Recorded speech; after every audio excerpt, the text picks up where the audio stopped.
नमस्कार, मैं हूं आपका दोस्त आंजनेय आशीष वाजपेयी और आप देख रहे हैं न्यूज़ टुडे। आज हमारे इस खास कार्यक्रम कविकुल में हैं एक ऐसा हास्य कवि जिनकी कविताओं का आकाशवाणी लखनऊ दूरदर्शन से कई बार प्रसारण हो चुका है, जिन्होंने काव्य कल्याणी नामक पत्रिका का संपादन भी किया है। लगभग 17 वर्षों से कविता पाठ कर रहे हैं आप। 1000 मंचों पर, लगभग क्या मैं कह सकता हूं कि 1000 से ज़्यादा मंचों पर आप काव्य पाठ कर चुके हैं और देश के जो नामी गिनामी कवि हैं, साहित्यकार हैं, उनका सानिध्य भी आपको प्राप्त हो चुका है।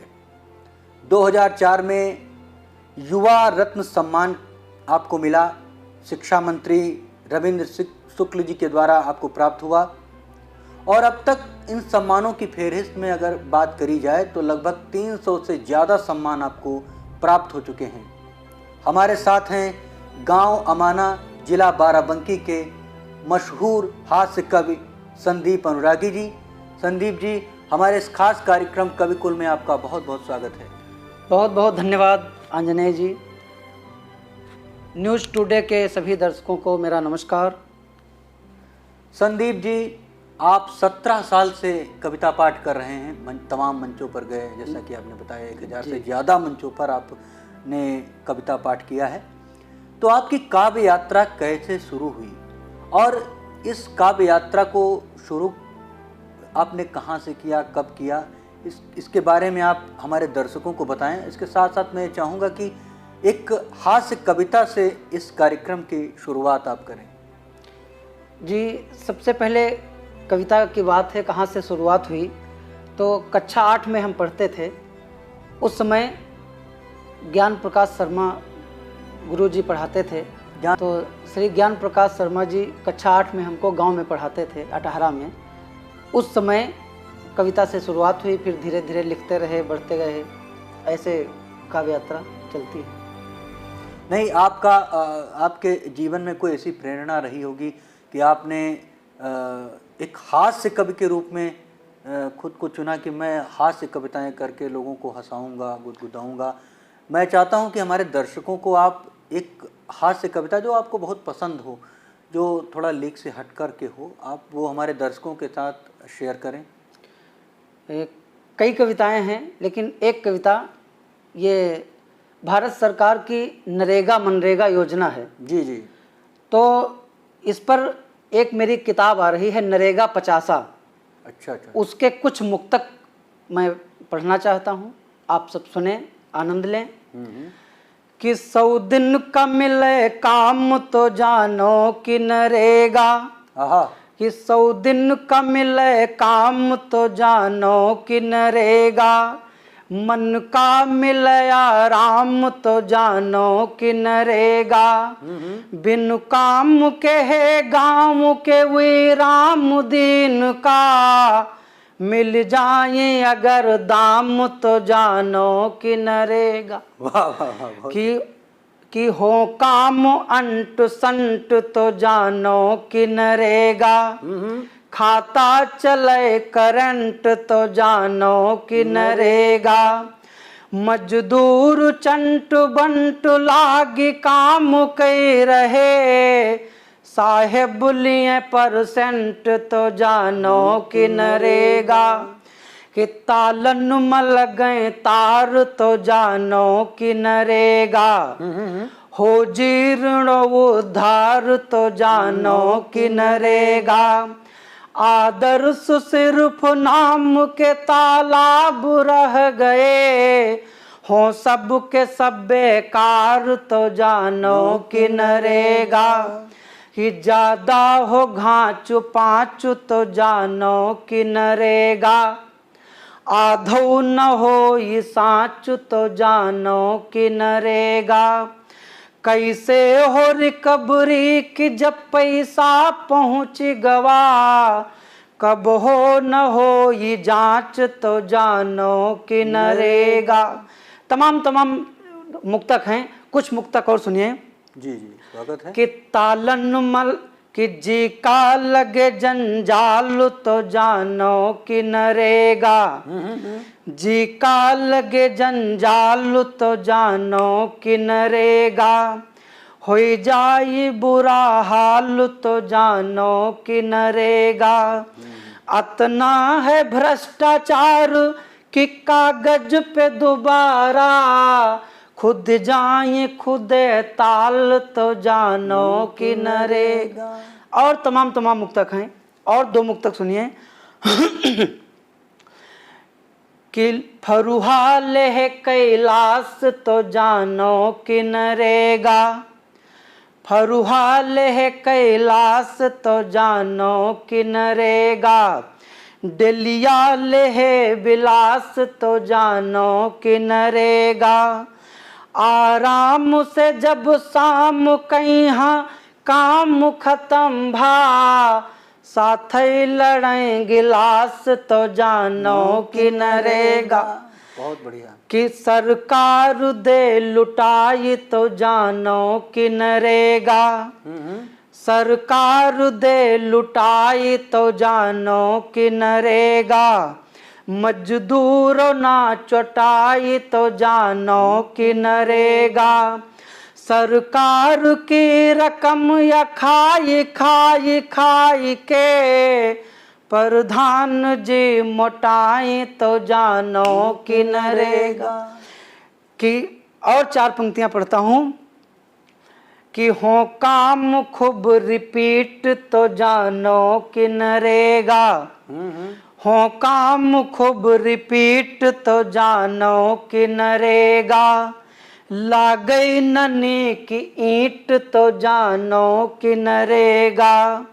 ओ मिश्रा जिटिए मेरे एक पैग लगा कर, एमबी दिए घसीट तो जानो कि नरे। वाह वाह, बहुत अच्छा बहुत अच्छा। संदीप जी, आपने अभी नरेगा पर कविता सुनाई जी। तो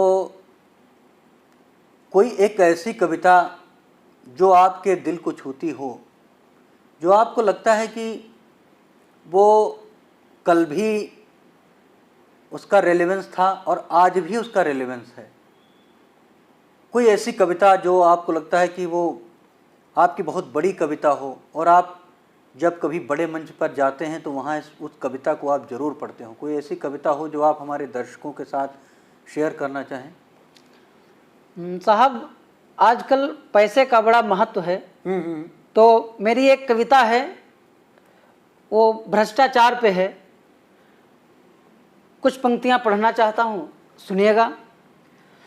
कि दाम करें सब काम जमाना पैसन का, कि दाम करें सब काम जमाना पैसन का, दाम करें सब काम जमाना पैसन का। चित्र नंबर 1। कि एक वृद्ध महिला को चोरों ने बहुत पीटा, थाने गई साहब रपट लिख लीजिए। एक वृद्ध महिला को चोरों ने बहुत पीटा, थाने गई साहब रपट लिख लीजिए। और मारा है बहुत और नथुनी भी नोच लिए, मैं हूँ बेसहारा श्रीमान कुछ कीजिए। तो घूर घूर ताके और थोड़ा मुस्कराते हुए, थाने वालों ने कहा ये बुढ़ी सुन लीजिए, और जांच करने अभी तुरंत चल देंगे, किंतु लाओ पहले तो कुछ पैसा वैसा दीजिए। तो बूढ़ा थाने से निकर के बोली, अब का होई राम जमाना पैसन का, दाम करें सब काम जमाना पैसन का, दाम करें सब काम जमाना पैसन का। चित्र नंबर 2। कि यदि हो बीमार सरकारी अस्पताल जाओ, 1 रुपये में पर्चा को बनवाइए। वाह वाह। कि यदि हो बीमार सरकारी अस्पताल जाओ, 1 रुपये में पर्चा को बनवाइए, और लाइन लगने का लुफ्त लीजिए, दवाई मुफ्त पैरासीटामॉल लेके घर चले आइए। तो पर्चा तुम्हारा आधा महीना करेगा काम, फायदा न हो तो बार बार जाइए। और बोले डॉक्टर भीड़ भाड़ में कि बोले डॉक्टर भीड़ भाड़ में न बनता है, पैसा हो तो फीस दे के घर पे दिखाइए, तो देकर फीस दिखाओगे तो मिल जाए आराम, जमाना पैसन का दाम करें सब काम, जमाना पैसन का दाम करें सब काम, जमाना पैसन का। और साहब एक चित्र देखिएगा विकास खंड का, कि श्रीमान आइए मैं हूँ विकास खंड और आप सब जनता का यह दरबार हूँ। श्रीमान आइए मैं हूँ विकास खंड और आप सब जनता का यह दरबार हूँ। और मनरेगा पीएम आवास व शौचालय भी लोहिया आवास का तुम्हारे जिम्मेदार हूँ। और गाँव व समाज के कल्याण हित जो भी यहाँ योजनाएं उन्हें पहुँचाता द्वार द्वार हूँ। और चाहे जिस योजना का लाभ लीजिए परंतु पैसा दीजिए जरूर, मैं तो भ्रष्टाचार हूँ। तो सुविधा शुल्क अगर पहुँचाओ तो बन जाए काम, जमाना पैसन का दाम करें सब काम, जमाना पैसन का दाम करें सब काम, जमाना पैसन का। और साहब एक चित्र देखिए कि पापियों का कितना अन्याय बढ़ने लगा है। 4 पंक्तियां पढ़ता हूं साहब। एक चित्र तहसील का देखिए। अच्छा। कि गया तहसील किंतु अच्छा ना किया है फील, कि गया तहसील किंतु अच्छा ना किया है फील, भ्रष्टाचार पूरी पूरी झलक दिखाए है। और मैंने कहा साहब निवेदन है आपसे कि लिख दीजिएगा कितनी हमारी आय है। और बोले अभी लिख देंगे, पहले तो ये बताओ ऐसे चले आए हैं या पैसा वैसा लाए हैं। और मैंने कहा साहब सरासर अन्याय है ये, वह बोले हमरी यही तो अन्य आय है। तो शासन और प्रशासन माँ सब भरे परे बेईमान, जमाना पैसन का दाम करें सब काम, जमाना पैसन का दाम करें सब काम, जमाना पैसन का। और साहब एक चित्र देखिए कि आज मेरे देश का माहौल कैसा हो गया है, अपने ही लोग बन गुंडा लूटने लगे। कि आज मेरे देश का माहौल कैसा हो गया है, अपने ही लोग बन गुंडा लूटने लगे। और अपने ही खून में न अपनापन दिखता है, कैसे अपना के हथ कंडा लूटने लगे। तो गया जब गया वहां देखने को मिला यह झंडा के नीचे बना के मुंडा लूटने लगे। और धार्मिक स्थान जितने भी देख लीजिए तो धर्म के नाम पर पंडा लूटने लगे। तो आज दिखाई पड़ती है बस मतलब की जय राम, जमाना पैसन का दाम करें सब काम, जमाना पैसन का। और कई बंद हैं लेकिन एक बंद और साहब पढ़ता हूँ। जी जी स्वागत है। कि पापियों का कितना अन्याय बढ़ने लगा है, इसका लगा भी अनुमान नहीं पाओगे। कि पापियों का कितना अन्याय बढ़ने लगा है, इसका लगा भी अनुमान नहीं पाओगे। और एक से एक लोग देखने को मिलते यहाँ पे, अच्छे व बुरे का कर ज्ञान नहीं पाओगे। और किसी का ठिकाना नहीं कब क्या हो जाए यहाँ, खेल परमात्मा का जान नहीं पाओगे। और देश में हमारे किस भेष में छिपे हैं पापी, उनको कदापि पहचान नहीं पाओगे। कि संत भेष माई इज्जत लूटे, बापू आसाराम, जमाना पैसन का दाम करें सब काम, जमाना पैसन का दाम करें सब काम, जमाना पैसन का। बहुत बहुत धन्यवाद। संदीप जी,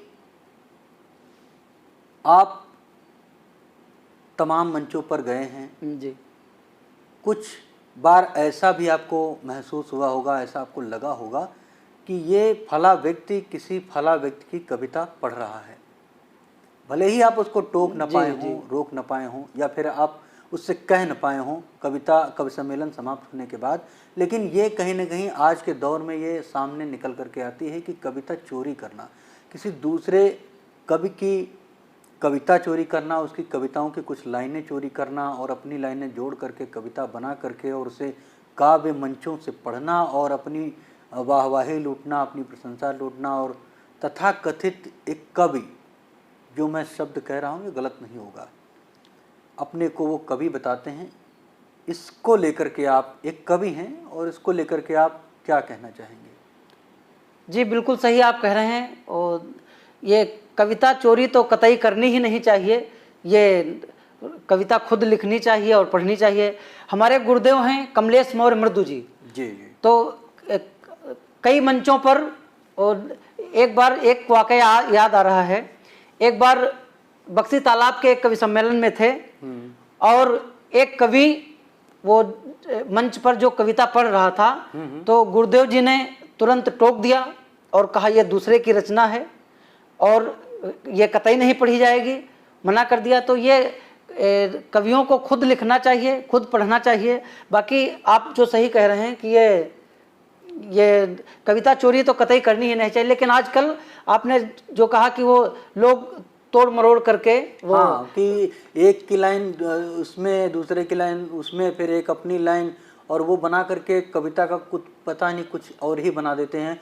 और वो उस वाहवाही लूटने के लिए, प्रशंसा लूटने के लिए, अपने आप को एक आकर्षण बनाने के लिए कि देखिए हाँ एक युवा साहित्यकार हम सबके बीच में आ गया, इस तरीके से उसको प्रस्तुत किया जाए। और ये एक बड़े स्तर पर हो रही है, कुछ की चोरी पकड़ी जाती है और कुछ ऐसे ही रह जाते हैं। इस संदीप जी, तमाम मंचों पर आप गए, कविता पाठ किया। जब आप कविता पाठ करने के लिए बहुत दूर दूर भी जाते होंगे, तमाम यात्राएं आपने की होंगी जी, कोई ऐसा वाकया, कोई ऐसी मज़ेदार घटना हो आपके जीवन की जो आपको एक आपकी इस काव्य यात्रा को यादगार बनाती हो? आपको लगता है कि ये घटना, ये लम्हा मुझको जीवन भर याद रहेगा। कोई ऐसी यादगार घटना जो हमारे दर्शकों के साथ आप शेयर करना चाहें? साहब वैसे तो तमाम काव्य यात्राएं हुई, तमाम घटनाएं हैं, लेकिन एक घटना का जिक्र करना चाहता हूँ। एक हमारे मित्र हैं बाराबंकी में ही, आदरणीय अनिल श्रीवास्तव लल्लू जी, बहुत अच्छे रचनाकार हैं हास्य और व्यंग्य के। तो एक बार हम और लल्लू जी जा रहे थे एक कानपुर के कवि सम्मेलन में, तब एक घटना घटी, उसका आनंद लीजिएगा। मैंने 4 पंक्तियां तुरंत लिखी वहाँ। एक दिन लल्लू गए सेविंग कराने हेतु, नाई था प्रसन्न चित खूब हर्षाया है। एक दिन लल्लू गए सेविंग कराने हेतु, नाई था प्रसन्न चित खूब हर्षाया है। और नमस्कार करने के तुरंत बाद कुर्सी पे लल्लू को बिठाया और लोसन लगाया है। तो उसी समय लल्लू जी ने नाई से सवाल किया, क्या तुमने कभी गधे की हजामत बनाया है? और मुस्करा के नाई ने जवाब दिया लल्लू जी को, नहीं सरकार आज पहला मौका आया है। तो लोगों ने बहुत आनंद लिया। संदीप जी, इस काव्य यात्रा में तमाम संघर्ष भी आपके सामने आए होंगे।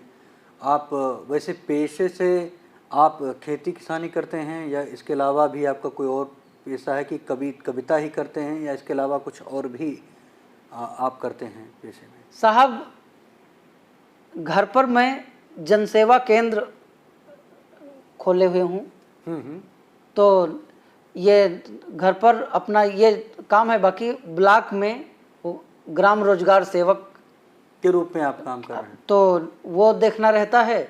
और बाकी थोड़ा बहुत डॉक्टरी प्रैक्टिस करते हैं। अच्छा, हमारे बाबा जी डॉक्टर थे, हमारे पिताजी डॉक्टर थे। तो आप आयुर्वेदिक डॉक्टर हैं कि एलोपैथिक डॉक्टर? नहीं, हम एलोपैथिक डॉक्टरी करते हैं जी। हमारे बाबा जी का तो रजिस्ट्रेशन था होम्योपैथ से, लेकिन आजकल होम्योपैथ की दवाइयों पर लोगों को थोड़ा सा विश्वास कम है, वो थोड़ा देर से काम करती है। तो होम्योपैथ भी रखते हैं, लेकिन आजकल आदमी को तुरंत फायदा चाहिए। हाँ बिल्कुल ठीक। तो इसलिए वो आदमी जैसे पेट में दर्द हो रहा, अब वो आया, अब उसको तुरंत आराम चाहिए, तो हमने इंजेक्शन दिया, दवाई दी, तुरंत आराम मिल गया। तो एलोपैथ और होम्योपैथ दोनों का पुश्तैनी अनुभव है, वही थोड़ा बहुत करते हैं। जी जी। संदीप जी, अपनी एक हास्य कवि हैं, लोगों को हंसाते हैं, गुदगुदाते हैं आप। आज न्यूज़ टुडे के इस कविकुल कार्यक्रम के माध्यम से समाज को और विद्यार्थियों को अपने ओर से क्या संदेश देना चाहेंगे आप? साहब, सबसे पहले तो मैं निवेदन करता हूं कि ये नशा बहुत ख़राब चीज़ है। नशा आदमी को बिल्कुल नहीं करना चाहिए। और इस परिप्रेक्ष्य में एक छंद पढ़ता हूं, एक घटना से आपको जोड़ता हूं कि एक बार एक आदमी ने शराब पिया, शराब पिए हुए जा रहा था और एक घटना घटती है, उस घटना का आनंद लीजिए और मेरा निवेदन है कि नशा बिल्कुल न करें। वो चित्र प्रस्तुत करता हूँ कि होली हुड़दंग में शराबी जा रहा था पिए, रंग बदरंग में अजीब होड़ देता है। ये होली हुड़दंग में शराबी जा रहा था पिए, रंग बदरंग में अजीब होड़ देता है। और आगे बढ़कर टकराया एक भैंस से, वो माफ करना बहन जी हाथ जोड़ देता है। और फिर आगे एक मोटी महिला से टकराया, गिरा और बोतल वहीं पे तोड़ देता है। और आगे बढ़कर बोला, जाने किसकी है भैंस, बांध के न रखता खुली ही छोड़ देता है। और सभी से मैं निवेदन करता हूं कि ये नशा बिल्कुल न करें। संदीप जी, हमारे इस खास कार्यक्रम कविकुल में आने के लिए आपका बहुत बहुत शुक्रिया। आपने अपना बेशकीमती समय हमारे इस कार्यक्रम के लिए निकाला। साहब, ये बहुत सराहनीय कार्य आप कर रहे हैं। हम जैसे साहित्यकारों को, कवियों को और अपने चैनल पे प्रमुखता दे रहे हैं। इस कविकुल में दो पंक्तियां पढ़ना चाहता हूं कि इसी तरह मिलता रहे अनुरागी अनुराग, कविकुल में मैं आ गया, ये मेरा सौभाग्य। बहुत बहुत धन्यवाद आपका, बहुत बहुत धन्यवाद।